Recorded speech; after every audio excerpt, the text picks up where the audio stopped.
Olá, família supermercadista.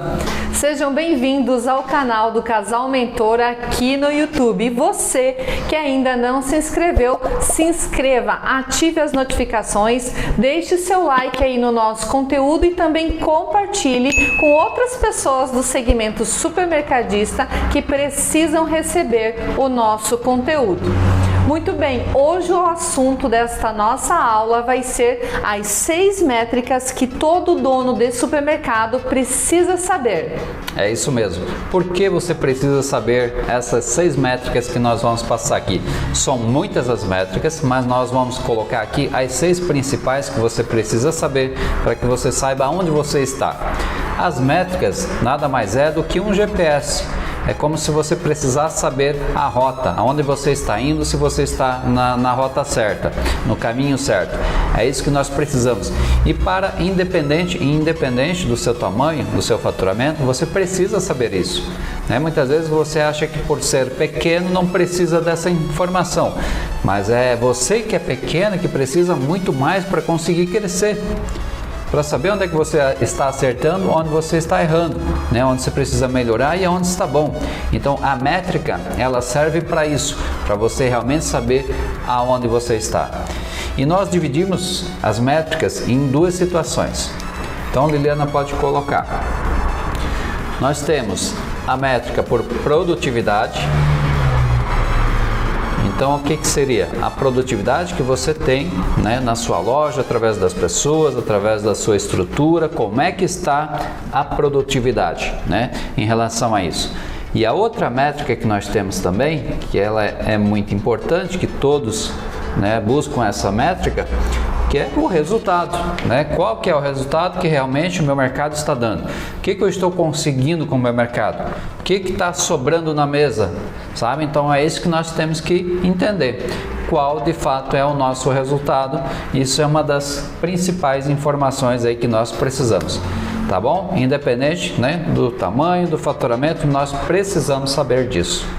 E a primeira métrica que nós vamos trabalhar aqui dentro da produtividade, dentro desse cenário aqui de produtividade, é o faturamento por funcionário ou por colaborador. Isso é extremamente importante, você saber quanto que cada pessoa está produzindo, qual que está sendo essa métrica. Hoje, a nível nacional, nós temos como parâmetro uma métrica de R$35 mil. Então, se você tem um faturamento de R$35 mil por colaborador, você está dentro dos padrões. Nós temos aqui pessoas, supermercados que faturam por pessoa bem mais que isso. Faturam 40, 45, 50. Mas a média é que se você chegue nesses 35 mil. Por quê? Porque a folha, a partir do momento que você não atinge 35 mil, a folha começa a se tornar muito cara. E a partir do momento que a folha começa a se tornar muito cara, ela acaba pesando muito, sabe? Então, por isso que nós temos que ter esse controle, temos que ter esse cuidado, porque senão ela vai afetar na nossa lucratividade. Então, você não pode passar muito disso, que a folha tem que representar em torno de 8% do teu faturamento, sabe? 8%, no máximo extrapolando 10%. Então tem que ter cuidado. Então, R$35 mil por colaborador. Tá? Isso ainda, até um detalhe, Liliana, isso aqui varia sobre setores. Isso aqui a gente está falando uma média geral da loja. Mas no açougue é um faturamento, na padaria é outro, na reposição outro, no caixa é outro, mas a média... Faturamento geral da loja. Que é você, de fato, dividir o faturamento da loja pela quantidade de pessoas que você tem aí e vai dar esse número aqui, tá bom? Exatamente. Então, aqui o que a gente quer que você também preste atenção, quando a gente fala da folha de pagamento estar muito pesada, muito onerosa aí para o seu faturamento, é você realmente medir a produtividade de cada pessoa aí do seu grupo de colaboradores, do seu time, porque muitas vezes nós estamos realmente com muitas pessoas no quadro funcional, mas são pessoas pouco produtivas, são pessoas sem experiência, sem escolaridade, sem uma competência básica para estar trabalhando dentro do seu supermercado. E isso faz com que, em vez de você precisar ter 3 repositores, você tem 5 repositores. Muitas vezes você tem 3 açougueiros, mas se você tivesse 2 açougueiros melhores, né, mais produtivos, com um pouco mais de experiência, você estaria produzindo mais e, consequentemente, faturando mais também. Então, por quê, né? Qual é a razão de fazer essa métrica aqui? E uma questão assim que você precisa ter muito cuidado, e a gente tem visto inclusive muitos mercados nessa situação, é pagando muito hora extra. Você sabe que a hora extra ela traz efeitos, né? E representa aí 20, 30% a mais, né, na folha de hora extra muitas vezes. Então, quando você está chegando nesses índices de 20, 30% de hora extra, você está com um excesso muito grande. É hora de você rever a equipe, talvez a equipe não esteja tão qualificada quanto a Liliana falou, ou de repente você precisa ampliar, né, ter mais pessoas de fato. Mas isso são pontos assim que você precisa analisar no dia a dia, né, fundamental para que você esteja dentro dos padrões, tá bom? O próximo, então, a próxima métrica que a gente quer trazer aqui dentro da produtividade é o faturamento por metro quadrado.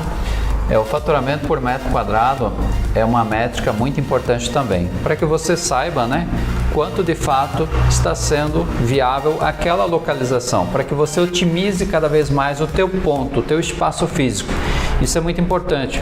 Muitas vezes você está pagando um aluguel altíssimo e não está chegando, pelo menos nesse faturamento por metro quadrado, que hoje a média nacional seria em torno de 2.500. Se você hoje tem um supermercado que tem uma produtividade boa por metro quadrado, seria nessa faixa de 2.500 por metro quadrado. Então, quando você atinge mais que isso, você já está com uma certa gordura. Se você não chegou ainda nos 2.500, você está comprometendo a sua margem. Então, por isso que nós precisamos ter pelo menos 2.500 de faturamento por metro quadrado para você viabilizar, né? Viabilizar muitas vezes o aluguel que você está pagando também. Então, por isso que nós temos que acompanhar tudo isso e verificar quanto é que está sendo o faturamento também por metro quadrado.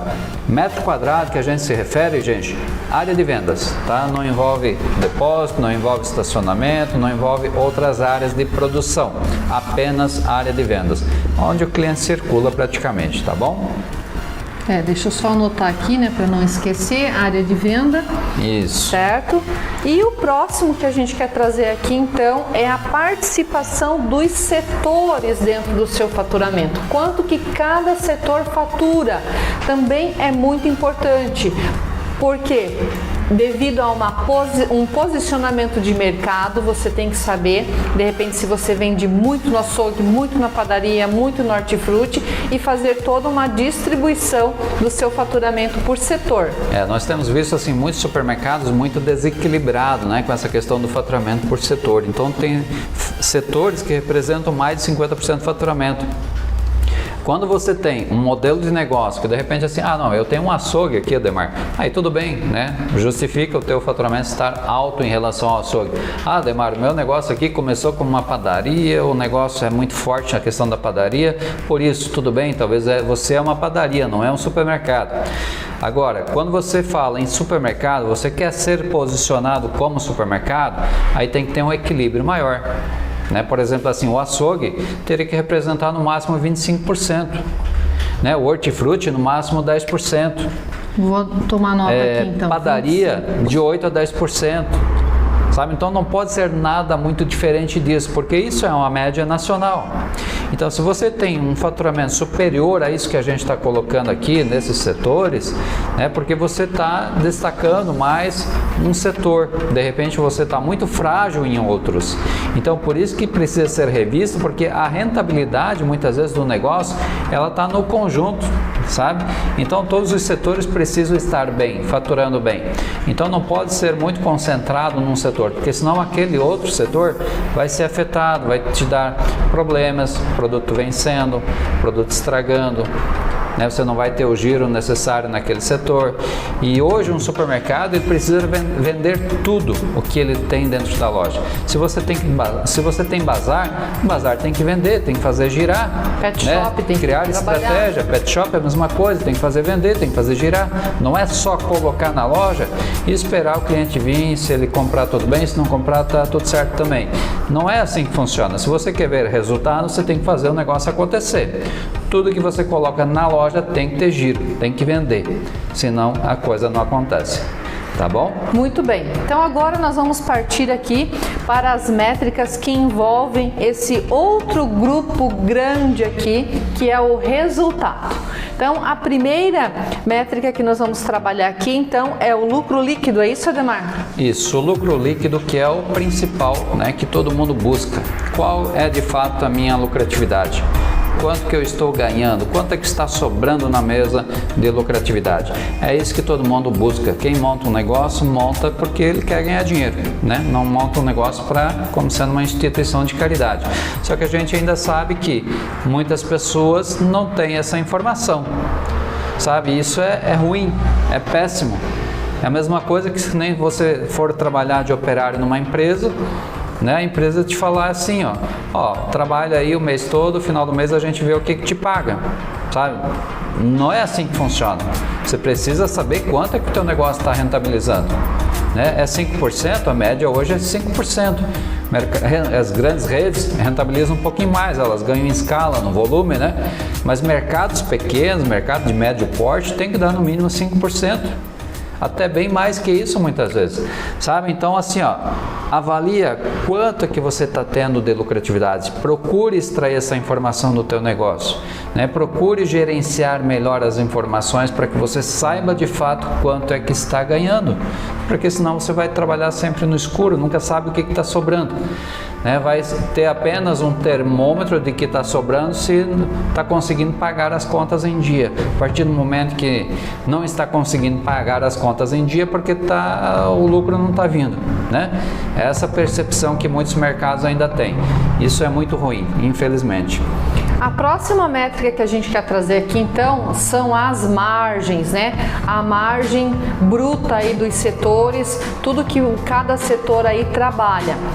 Hoje o supermercado, né, ele trabalha em cima de uma média de 28%. Né? Então, se você tem um supermercado, você tem que trabalhar em cima disso. 28% para que sobre aí de 5% a 6%, 4% de lucro líquido, né? Então, por isso que nós temos que ter, né, esse parâmetro. Qual que é a minha margem final? Né? Quanto é que está sendo a minha margem final sobre o que eu estou vendendo? Sabe? Então, um dado muito importante, é uma métrica muito importante. Né? Você está dentro desse padrão de 28%? Se você não está tendo esse 28%, é porque está faltando alguma coisa, está faltando estratégia. De repente você está vendendo produtos mais baratos, muito barato, que poderia vender mais caro. A estratégia de precificação, a estratégia de layout, de mix de produto vai fazer com que você chegue mais fácil nessa questão dos 28% de margem bruta. E isso é fundamental para você sobreviver. Se você não atinge 28%, você começa a ter dificuldades. Qualquer variação, qualquer queda na venda, qualquer prejuízo, estragou um equipamento esse mês, comeu o lucro do teu negócio. E aqui na margem bruta, né, um grande erro aqui do supermercadista é querer acompanhar uma rede, um atacarejo, um supermercado maior e querer sempre vender barato e não entender a lógica do seu negócio, a matemática do seu negócio, do seu próprio negócio. Então não adianta você querer concorrer ali com o supermercado vizinho seu e querer colocar sempre ali, né, bater de frente no preço com ele, se a sua margem aqui está ficando negativa, está caindo, você está puxando sempre a sua margem para baixo e não está conseguindo pagar as suas contas em dia. Então você tem que entender do seu negócio e ver de que forma você, né, trabalha o preço da concorrência e não o contrário, fazer com que o concorrente dite os preços das mercadorias que você vai vender aí no seu supermercado. E aqui nós temos a outra métrica também, que é as perdas. É fundamental você saber as perdas. Quanto é que você está perdendo de fato aí no teu mercado? Né? Quanto é que está indo de produto fora? Quanto é que tem de produto vencendo, estragando, que arrebentou a embalagem? né, que houve um erro de lançamento na precificação, no lançamento do cadastro do produto, daí você teve um prejuízo. Qual que está sendo esse índice? Qual que está sendo essa perda para você? Você precisa medir isso, porque olha só, a nível nacional hoje está em torno de 1,8%, né, a 2%. Sabe, de repente o teu caso seja até bem superior a isso, então você tem que ter esse controle na mão. Qual de fato sobre o teu faturamento está sendo essa perda? Porque olha só, se hoje você me diz que de repente teu lucro líquido está baixo, de repente a tua perda aqui esteja alta. E a gente sabe que hoje o lucro do supermercado ele é bom a partir do momento que você começa a escalar, você começa a vender bastante. Agora, se você ainda tem um faturamento baixo, a tua perda aqui está alta por falta de vendas, talvez, você tem muito produto que vence, muito produto ali que estraga no depósito, então você acaba comprometendo ainda mais esse número aqui. E isso é extremamente importante você saber. Então, assim, tudo que nós colocamos aqui são as principais métricas, tem outras ainda, como ticket médio, como a questão de faturamento ali por checkout, faturamento de outras formas, até quantas pessoas você tem que ter por cada 100 metros quadrados de loja, enfim, tem muitas outras métricas aí, a gente tem isso disponível para quem adquire o nosso curso, mas aqui, gente, é fundamental você ter conhecimento sobre esses dados, tá? Independente do seu tamanho, do seu faturamento, volto a frisar, você tem que ter a informação na mão, porque senão você está trabalhando no escuro, não sabe quanto é que está ganhando e isso é muito ruim. Exatamente, então o grande objetivo dessa nossa aula de hoje é trazer para você que quem não mede, não controla. Então, se você não está medindo as informações, se você não acessa esses relatórios dentro do seu sistema de gestão, você não está controlando e fazendo a gestão do seu negócio. Então, se você não consegue ter essas informações de uma maneira fácil, rápida e objetiva aí dentro do seu sistema de gestão, consulte lá o suporte, fale com o pessoal do seu sistema para que você tenha aí uma tela inicial aí dentro do seu sistema onde você tenha essas informações diariamente, como se fosse um velocímetro do seu negócio, Como nós falamos lá no início, um GPS. Então você abriu o seu sistema, já vai aparecer lá na tela inicial um dashboarding para que você tenha essas informações rapidamente e que você consiga acompanhar. Até para que você consiga fazer esse alinhamento em tempo real, Porque quando você percebe, opa, eu tô com um probleminha aqui de faturamento por metro quadrado ou de repente por funcionário, então você vai fazendo os ajustes, E hoje quem é dono do negócio, ele tem que pensar que ele tem que ter a rédea na mão, tem que ficar fazendo os ajustes para conseguir controlar o negócio, porque senão o negócio foge do controle, o mercado seu foge do teu controle e aí você não sabe aonde é que vai parar com tudo isso. Então, por isso, nós precisamos ter essas métricas aqui na palma da nossa mão, na ponta da língua, na verdade, Qual que é a nossa métrica que nós sabemos aí no dia a dia. Por isso que tem muitos mercados que crescem tão rápido e tem mercados que ficam patinando, mas patinam por causa disso. Não sabem, o que estão fazendo, da forma que estão fazendo, o resultado que está tendo. Então acaba que realmente remando e não sai do lugar. Então é isso, pessoal. Boas vendas para vocês e até o nosso próximo encontro aqui no canal do Casal Mentor. É isso aí. Até o próximo.